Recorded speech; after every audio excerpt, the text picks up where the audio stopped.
ఉమ్మడి అనంతపురం జిల్లా ప్రజలందరికీ కూడా ఆంగ్ల నూతన సంవత్సర శుభాకాంక్షలు తెలియజేస్తూ ఉన్నాను.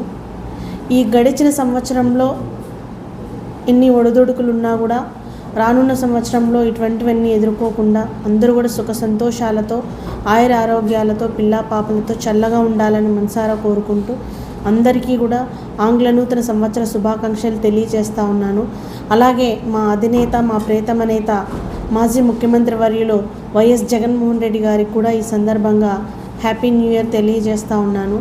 ఎందుకంటే జగనన్న ముఖ్యమంత్రిగా ఉన్నప్పుడు ఏ నాయకుడు చేయని విధంగా కూడా మనం చూసుకుంటే ఏ సంక్షేమ పథకం ఇస్తాము, ఏ నెలలో ఇస్తాము, ఏ తేదీ ఇస్తాము, ఏ వారం ఇస్తాము అని చెప్పి మరి సంక్షేమ సారథిగా కూడా జగనన్న పరిపాలన చేశారు. ప్రజల తీర్పు మేమందరం కూడా స్వాగతించాము. జగనన్నని రానున్న ఎలక్షన్స్లో కూడా మీరందరూ మరొకసారి కూడా గెలిపించాలని కూడా ఈ సందర్భంగా విజ్ఞప్తి చేస్తూ, అలాగే అనంతపురం జిల్లాలో ఉన్నటువంటి వైఎస్ఆర్ కాంగ్రెస్ పార్టీ కుటుంబ సభ్యులకు, అలాగే మా సమన్వయకర్తలకు, ఎమ్మెల్సీ గారికి, మహిళలకు, రైతన్నలకు, మీడియా మిత్రులకు అందరికీ కూడా పేరు పేరున ఆంగ్ల నూతన సంవత్సర శుభాకాంక్షలు కూడా తెలియజేస్తూ ఉన్నాను.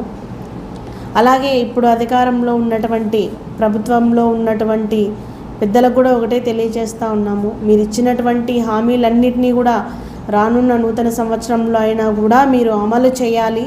ఎందుకంటే ప్రజలందరూ కూడా మీరు ఉచితంగా చెప్పినటువంటి ఉచిత హామీలను నమ్మి మీకు గెలిపించారు కాబట్టి 2025 సంవత్సరంలో అయినా మన రాష్ట్రంలో ఉన్నటువంటి బడుగు బలహీన వర్గాల వారికి, పేద ప్రజలకు మీరు ఇచ్చినటువంటి సూపర్ 6లో ఉన్నటువంటి పథకాలన్నింటినీ కూడా అమలు చేయాలని ఈ సందర్భంగా తెలియజేస్తూ అందరికీ కూడా ఆంగ్ల నూతన సంవత్సర శుభాకాంక్షలు తెలియజేస్తాము.